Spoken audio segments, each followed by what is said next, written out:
चैत्र नवरात्रीत कुलदेवीची ओटी केव्हा कशी भरावी, ओटी भरताना कोणत्या गोष्टीचा मान असतो, तसंच कोणतं स्तोत्र म्हणावं ते सांगते.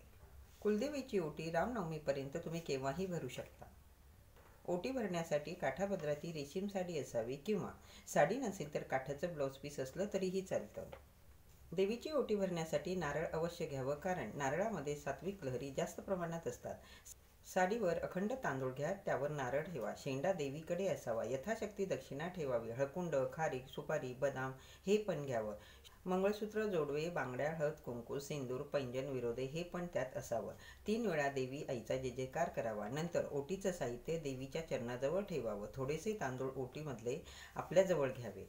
देवीची ओटी भरून झाल्यानंतर सिद्धकुंजिका स्तोत्राचं पठण करावं. नंतर कुळदेवीला हात जोडून कुटुंबासाठी प्रार्थना करावी. मानसिक, शारीरिक, आध्यात्मिक यासाठी चैत्र नवरात्र खूप महत्त्वाची आहे. ओटी भरताना ती यथाशक्ती भरायची आहे.